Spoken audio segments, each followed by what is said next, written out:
With the second day of the Democratic National Convention being held yesterday, I thought I'd take the time to make this video to establish something that I should have mentioned a long time ago. As you know, I post a lot of content regarding politics, specifically American politics. And as you're likely aware, the American presidential election is in less than 3 months, and there's been a lot of media coverage and press coverage from both Republicans and Democrats, and I've tried my best to keep up with it. But there's one problem. If you didn't already know, I'm on the Democratic side of this election. And pretty much my whole life I've been on the Democratic side. The first presidential election I somewhat remember was in 2016 between Donald Trump and Hillary Clinton. I was 6 years old. My family was anti-Trump, so I was anti-Trump. 4 years later, the presidential candidates were Joe Biden and Donald Trump. I was 10 years old. And you guessed it, my family was anti-Trump, and I was anti-Trump. Now, in 2024, I'm 14 years old, and I have a commendable range of knowledge on both of our candidates, with them being Donald Trump and Kamala Harris. My family is anti-Trump, which consequently means I'm anti-Trump, right? Well, I'm asking this question because of one of the comments I received on my latest shorts. Someone with a truth in their channel name, you're sure not covering any lies from the other side.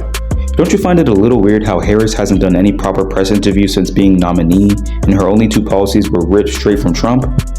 People need to stop voting on skin color or gender. That's how you kill a country. Vote on policy.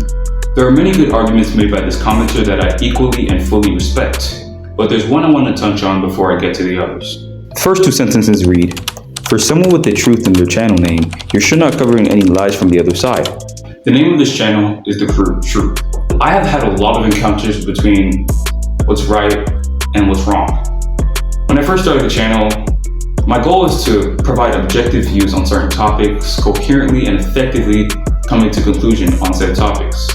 Well, coming from a purely Democratic family, at times it gets rather difficult to see what you've been around your whole life, you know? But this comment got me thinking, how can I provide objective analysis in a coherent and effective manner?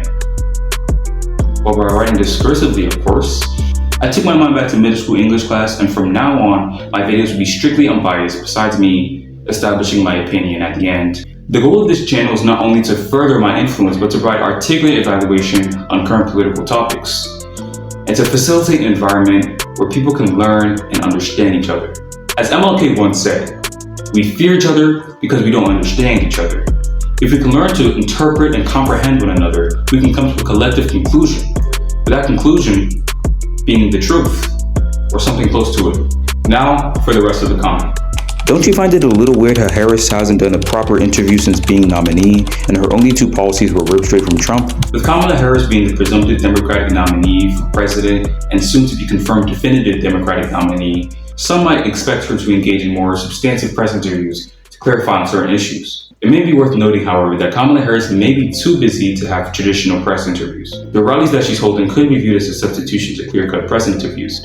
Same with press briefings held by his press secretary, Jean-Pierre. However, one could propose that Trump's recent surge in his number of public appearances could indicate that he and his campaign are just better spokesmen. Then again, it could just be a pressing response to Kamala Harris's surging poll numbers and overall popularity. People need to stop voting on skin color or gender. That's how you kill a country. Vote on policy. People are voting and supporting for Kamala Harris because of her policies. Kamala Harris has been able to appeal to key constituents in this election, and the numbers are showing.